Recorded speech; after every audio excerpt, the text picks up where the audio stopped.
केजरीवाल जी, पंजाब के किसान बहुत दुखी हैं। कोई वादा करेंगे क्या? सारे पंजाब के किसानों से अपील करना चाहता हूं, आत्महत्या मत करना।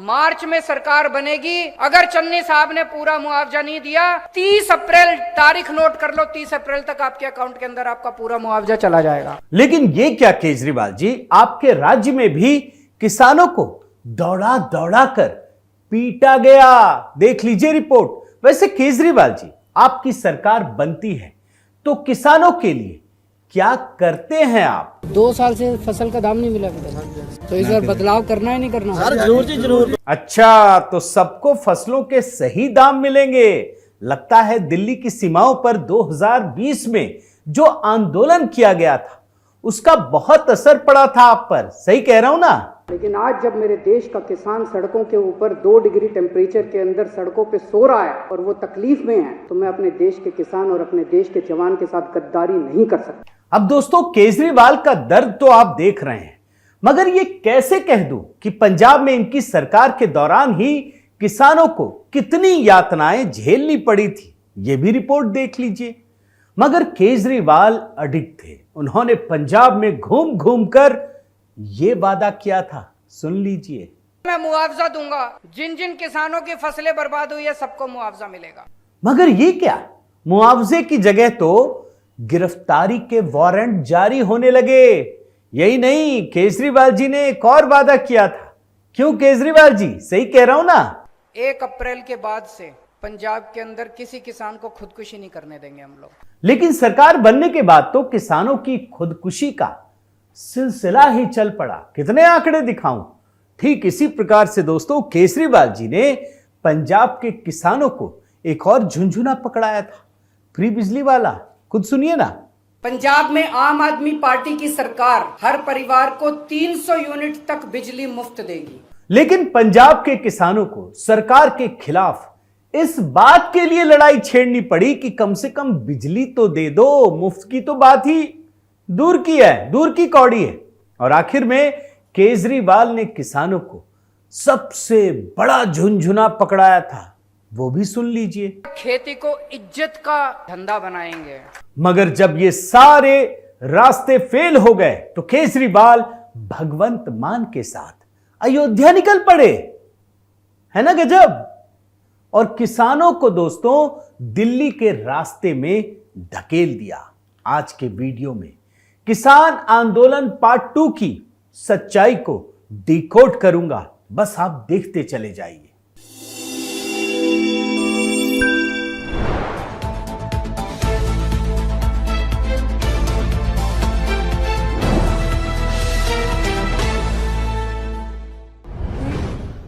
साथियों नमस्कार, मैं हरिश्चंद्र बर्णवाल। पंजाब के किसान दिल्ली मार्च कर रहे हैं। 13 फरवरी से आज ही वे दिल्ली के अंदर घुसकर संसद, मंत्रालयों और मंत्रियों के घरों का घेराव करना चाहते हैं। और ये सब तब हो रहा है जब मोदी सरकार ने यूपीए सरकार की तुलना में फसलों की एमएसपी में बेतहाशा बढ़ोतरी की है। आप किसी भी फसल की तुलना कर लीजिए, बहुत सारे आंकड़े हैं और ये तो डेटा है। डेटा तो कोई झुठला भी नहीं सकता ना। लेकिन पंजाब के किसान दोस्तों इससे संतुष्ट नहीं है, उनकी अपनी मांग है। ऐसे में उनका दिल्ली चलो का मार्च दिल्ली में रहने वाले लोगों के लिए तकलीफ देह न बन जाए, इसलिए पंजाब और हरियाणा की सीमाओं के साथ साथ दिल्ली की भी सीमा पर पुलिस और पैरामिलिट्री फोर्सेस की चौकसी बढ़ा दी गई है। अगर आप भी आसपास कहीं रह रहे हैं या आने जाने वाले हैं दिल्ली एनसीआर में, तो जरा सतर्क रहिएगा, पता लगा लीजिएगा कि रास्ते कैसे, कितना जाम है। क्योंकि पंजाब के किसान जब दिल्ली मार्च निकाल रहे हैं तो पंजाब के मुख्यमंत्री भगवंत मान आम आदमी पार्टी के मुखिया केजरीवाल के साथ अयोध्या में श्री राम मंदिर का दर्शन करने पहुंच गए। अब आप समझ लीजिए कि जिन 2 राज्यों के लोग प्रभावित होंगे, पंजाब और दिल्ली, वहां के मुख्यमंत्री की मंशा क्या है। आप दोनों अयोध्या चले गए। और यह भी याद रखिए कि दिल्ली की तरफ आने वाले पंजाब के ये वो किसान हैं जो पिछले कई महीनों से भगवंत मान की सरकार के खिलाफ लगातार धरना प्रदर्शन कर रहे हैं। ये कभी सड़कों को जाम कर रहे थे तो कभी रेल रोक रहे थे, और इससे पंजाब की जनता को दोस्तों वैसी ही परेशानी हो रही थी जैसी आज हो रही है या 2020-21 में हुई थी। पंजाब की जनता की परेशानी को देखकर मुख्यमंत्री भगवंत मान किसानों से धरना प्रदर्शन न करने की अपील कर रहे थे। यह उस समय की बात है जब पंजाब में कर रहे थे, और भगवंत मान ने तो किसानों से यहां तक कह दिया कि इस तरह के धरना प्रदर्शन से पंजाब की जनता ही उनके खिलाफ खड़ी हो जाएगी। और यही नहीं, किसानों को धरना प्रदर्शन से रोकने के लिए भगवंत मान की सरकार ने उन पर पुलिस से लाठियां भी बरसवाई। रिपोर्ट देख लीजिए आप।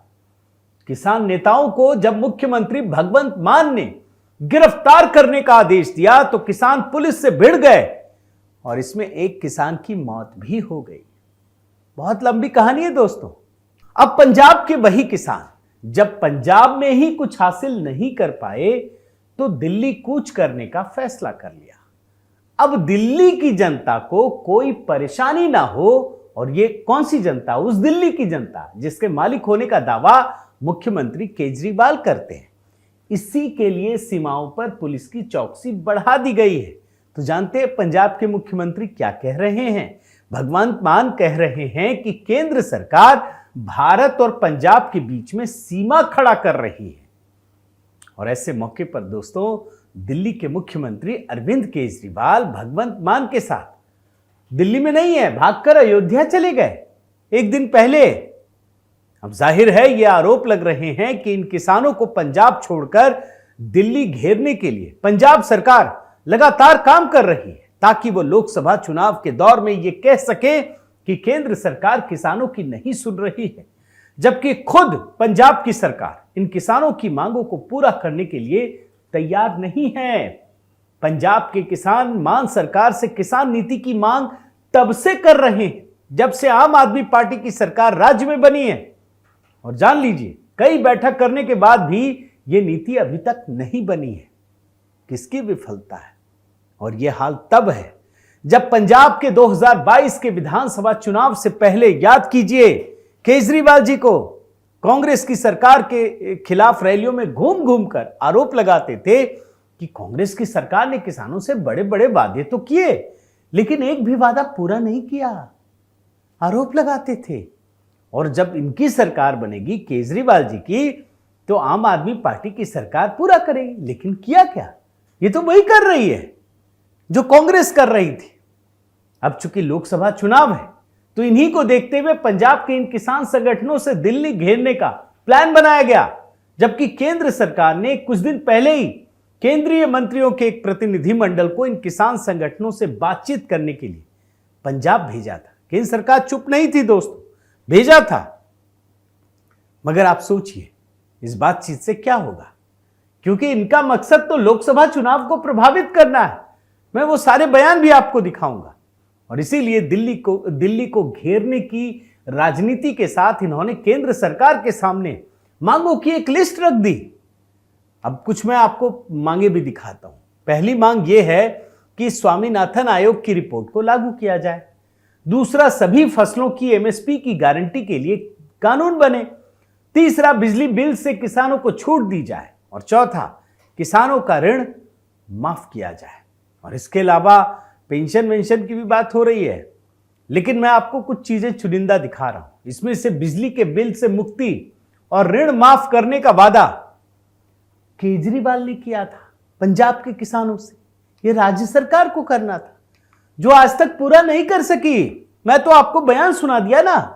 और अब उसका ठीकरा, अपनी नाकामी का ठीकरा केंद्र सरकार पर फोड़ना चाहते हैं। अब आपको आगे की बात बताऊं, स्वामीनाथन रिपोर्ट की बात, तो केंद्र सरकार इसे लागू करने की मांग पर पहले से ही काम कर रही है। ऐसा नहीं कि विचार नहीं कर रही है। और स्वामीनाथन कमेटी की अगर बात करें तो आप याद कीजिए कि कांग्रेस की यूपीए सरकार ने 2004 में बनाया था। इन्होंने 2006 में रिपोर्ट दी, और उस स्वामीनाथन कमेटी की रिपोर्ट को कांग्रेस की यूपीए सरकार ने लागू ही नहीं किया। 2014 तक लागू नहीं किया। आप सोचिए, आज जो लोग बोल रहे हैं आपने कमेटी बनाई, आपकी समय में सिफारिश आई तो आप क्यों नहीं किए, बरसों तक बैठे रहे। लेकिन हकीकत यह है कि स्वामीनाथन कमेटी की सिफारिशों के आधार पर एमएसपी का फॉर्मूला बनाने का काम प्रधानमंत्री मोदी की सरकार ने किया और 2018 में किया। और इसमें करीब दोस्तों 22 तरह की फसलों के लिए जो एमएसपी तय किया गया वो लागत का 1.5 गुना हो गया। और यह देश में पहली बार हुआ कि किसानों के लिए एमएसपी को 1.5 गुना कर दिया गया है। आप समझ लीजिए, ये आंकड़े हैं। प्रधानमंत्री मोदी की कृषि नीति की तारीफ तो खुद स्वामीनाथन आयोग के अध्यक्ष एम स्वामीनाथन खुद कर चुके हैं, उन्होंने ही की है। और सरकार हर बजट में फसलों की खरीद के लिए 2 लाख करोड़ रुपए से अधिक का धन दे रही है। 2 लाख करोड़ रुपए, आप कल्पना कीजिए। और पिछले 10 सालों की बात करें तो करीब 18 लाख करोड़ रुपए एमएसपी पर खरीद के जरिए किसानों के हाथों में दे चुकी है। 18 लाख करोड़ रुपए। और इसमें सबसे अधिक फायदा गेहूं और चावल की पैदावार करने वाले किसानों को होता है। आंकड़े बताते हैं कि इसमें भी पंजाब और हरियाणा के किसानों को ही सबसे अधिक फायदा पहुंचता है। अब देश के अन्य राज्यों के किसानों की सोचिए, उनको तो इससे बहुत फायदा भी नहीं हो रहा है। और इसीलिए एमएसपी की मांग को लेकर दिल्ली को घेरने वाले किसानों में पंजाब और हरियाणा के किसान और उनके संगठन शामिल हैं। आप समझिए, यह देश पूरे हर किसान का है, हर अन्नदाता का है, हर व्यवसाय के लोगों का है, हर राज्य का है। अब ये किसान संगठन जो पंजाब हरियाणा के जिस तरह से सभी फसलों के लिए एमएसपी की मांग कर रहे हैं, वो पूरी तरह से आप समझ लीजिए देश की अर्थव्यवस्था को चौपट कर देने की मांग है। आज जिन फसलों के लिए एमएसपी दी जा रही है, यदि उसके लिए सरकार कानून बनाकर एमएसपी की गारंटी दे दे तो उन फसलों को खरीदने के लिए देश के पूरे बजट का आधा बजट सिर्फ इन फसलों के खरीदने में ही खर्च हो जाएगा। माने सिर्फ इन फसलों को खरीदने में। अब सोचिए, फिर सरकार के पास तो और दिक्कत है। इन अनाजों को रखने, उन्हें सड़ने से बचाने के लिए जिस बड़े पैमाने पर गोदामों और अन्य सुविधाओं पर खर्च करना पड़ेगा, उससे होगा क्या? पूरी व्यवस्था ही चरमरा जाएगी। और नुकसान क्या होगा सुन लीजिए, महंगाई अचानक तेजी से बढ़ जाएगी। इतना ही नहीं, बाजार में डिमांड और सप्लाई का संतुलन भी बिगड़ जाएगा। बड़ी कहानियां हैं दोस्तों, इसके पीछे बड़े रहस्य हैं। और एक बार मैं अमेरिका का एक उदाहरण देता हूं। 1980 में डेयरी उद्योग के किसानों के उत्पादों को एमएसपी पर खरीदने का गारंटी वाला कानून बनाया गया था। जानते क्या हुआ? उसका नतीजा, उसका रिजल्ट ये रहा दोस्तों कि सरकार के अरबों डॉलर इसकी खरीद में खर्च हुए और उन खरीदे हुए उत्पादों को रखने में इतनी अव्यवस्था हुई कि उत्पाद ही किसी के उपयोग के लिए नहीं रह गया, खराब हो गया। पैसा भी बर्बाद, वो भी खराब हो गया। तो कुल मिलाकर साथियों, दिल्ली की सड़कों पर पंजाब से पहुंचे किसान संगठन इस वक्त सिर्फ पंजाब और हरियाणा के कुछ लाख किसानों के लिए जिस एमएसपी की गारंटी की मांग कर रहे हैं, उससे इन किसानों को ही नहीं पूरे देश को बहुत भारी नुकसान होगा। प्रधानमंत्री मोदी की सरकार पूरी अर्थव्यवस्था में सभी के हितों को ध्यान में रख करके लगातार काम कर रही है। यदि बजट का आधा हिस्सा सिर्फ फसलों के खरीदने में चला जाएगा तो देश में बाकी उद्योग धंधों के लिए धन कहां से आएगा? कौन देगा पैसे? और वैसे ही यूपीए की सरकार ने 2004 से 14 तक के 10 साल में देश की आर्थिक स्थिति को चौपट कर दिया था, जिसे व्यवस्थित करने में और विकसित बनाने की नींव तैयार करने में पिछले 10 साल लग गए। देश की 140 करोड़ की आबादी के हित में ही ध्यान रखकर कोई फैसला लिया जा सकता है। सत्ता पाने के लिए कोई भी वादे कर देना और उन्हें पूरा ना करना, ये तो आप समझिए इंडिया अलायंस या कांग्रेस की सरकारों का डीएनए है। और ऐसे में किसान को पता होना चाहिए कि आखिरकार उनके सतत विकास में प्रधानमंत्री मोदी की गारंटी ही काम आएगी और कुछ नहीं आएगा। झूठ फरेब चाहे कोई कितना भी कर ले। बहुत बहुत धन्यवाद। आपसे निवेदन है साथियों कि आप मेरे इस चैनल को जरूर सब्सक्राइब कीजिए, लाइक कीजिए, शेयर कीजिए, कमेंट कीजिए और इस बेल आइकन को प्रेस करना मत भूलिएगा। बहुत बहुत धन्यवाद।